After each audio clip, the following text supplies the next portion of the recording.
Good evening. I'd advise you to pour yourself something strong and settle in, because the political story unfolding in Britain tonight has moved beyond a mere crisis. We are witnessing a political supernova, the spectacular and catastrophic collapse of a government's credibility in its infancy. Remember the sense of relief, the promise of stability that swept Keir Starmer into number 10? It feels like a lifetime ago. Tonight, that promise lies in tatters, symbolized by the public, tearful breakdown of his Chancellor, Rachel Reeves. She was meant to be the Iron Chancellor, the guarantor of fiscal prudence. Instead, she has become the human face of a project built on foundations of sand. You say foundations of sand, and that's precisely the right term. This wasn't a sudden, unexpected storm. This was a structural failure that was months in the making. Let's be absolutely clear about the sequence of events.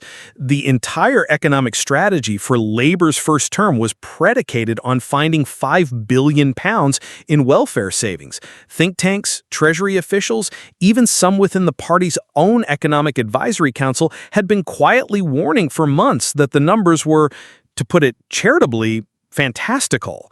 They were based on best-case scenarios and rosy assumptions that simply didn't hold up to scrutiny. So you're saying the leadership knew this was a ticking time bomb? The leaks from deep within the Treasury confirm it. Starmer's inner circle, and almost certainly Starmer himself, were briefed on the fragility of these figures. Yet they made a calculated decision. They sent Rachel Reeves out day after day on programs like this one to defend the indefensible. She put her personal credibility on the line for a policy they knew was likely to collapse. Her emotional collapse wasn't just the pressure of the job. It was the public realization that she had been politically abandoned. She was left completely isolated, a scapegoat in waiting. This isn't just mismanagement. It has the distinct whiff of a deliberate, cold-blooded betrayal.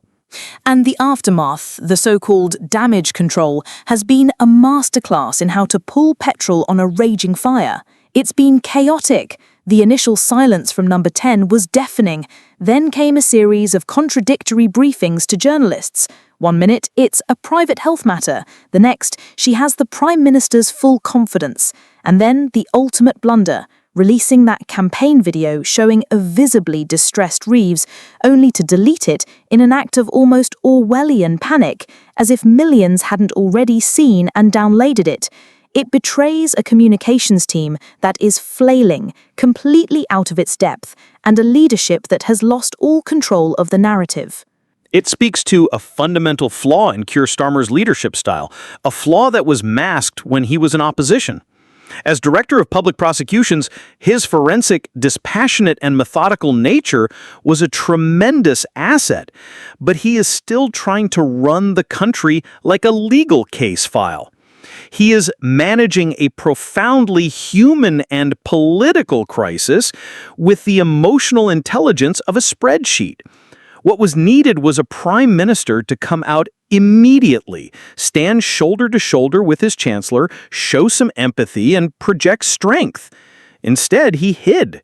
And in doing so, he made the story about his own weakness, his own lack of conviction. The very qualities that made him seem a safe choice are now making him look like an empty suit. And while Westminster is engrossed in this Shakespearean drama of betrayal, the screens are flashing red in the City of London. The real world is delivering its verdict, and it is brutal. It is. The markets despise uncertainty above all else, and this government is currently delivering it in spades. The 1.5% drop in the pound was an immediate flight of capital, but the more insidious sign is the climbing yield on UK government bonds, or gilts. For our viewers, that simply means the cost of government borrowing is going up. Every tick upwards on those yields means billions more in interest payments, which translates directly into higher taxes or deeper spending cuts for ordinary people down the line. The comparisons to the Liz Truss crisis are inevitable, but there's a crucial difference. Truss was an ideological crisis. The markets rejected her policy. This is a competency crisis. The markets are rejecting the government's basic ability to function. That is arguably far, far worse. Quiet conversations are undoubtedly being had at the IMF right now. The chaos seems to be breeding more chaos. Internally, the party is no longer just whispering, it's shouting. The illusion of unity has been shattered. It's gone. What we're seeing now is a multi-front civil war erupting. Angela Rayner isn't just waiting in the wings, she's actively consolidating her power base, holding meetings with key union leaders and influential backbenchers.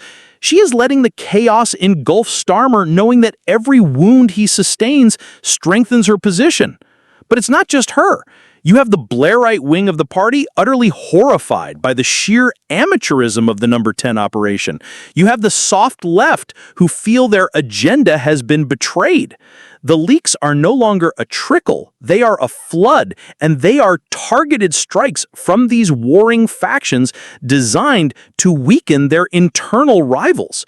Party discipline has completely disintegrated. It's gone. What we're seeing now is a multi-front civil war erupting. Angela Rayner isn't just waiting in the wings, she's actively consolidating her power base, holding meetings with key union leaders and influential backbenchers. She is letting the chaos engulf Starmer, knowing that every wound he sustains strengthens her position. But it's not just her. You have the Blairite wing of the party utterly horrified by the sheer amateurism of the number 10 operation. You have the soft left who feel their agenda has been betrayed. The leaks, as you said, are no longer a trickle. They are a flood.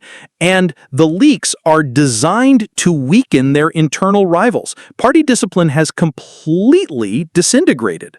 And why wouldn't he be? Labour has handed him the perfect script. His message is brutally simple and effective.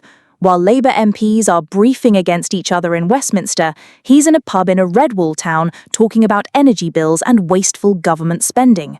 That slogan, "Labour lied, your wallet died," is cutting through because it taps into a deep vein of cynicism. People voted for change, for a government that would focus on their problems. Instead, they see the same self-indulgent political drama they just voted out, coupled with stealth taxes and broken promises. Farage is successfully framing this not as a Labour failure, but as a failure of the entire political class, of which Starmer is now the poster boy. Which leaves the Prime Minister, Keir Starmer, seemingly frozen on the bridge of a ship that is taking on water at an alarming rate. He appears unable or unwilling to change course. His public appearances are painful to watch, a man recycling hollow slogans while his authority visibly drains away. He's caught in a political death spiral. If he sacks Reeves, he admits catastrophic failure and looks ruthless. If he backs her, he ties himself to her collapsing credibility. If he does nothing, he looks weak and indecisive. There are no good options left. His silence isn't a strategy, it's paralysis. The tragedy for Labour is that after 14 years, they had it all. A huge mandate, a demoralized opposition, and public goodwill. They have squandered it in a matter of months. This is no longer just about the future of a government. It's about the stability of the United Kingdom. If the country's leadership is this fragile, this prone to internal collapse, it sends a signal of profound weakness to the entire world. The question is no longer if Keir Starmer can survive this. It's what damage will be done to the country while he tries.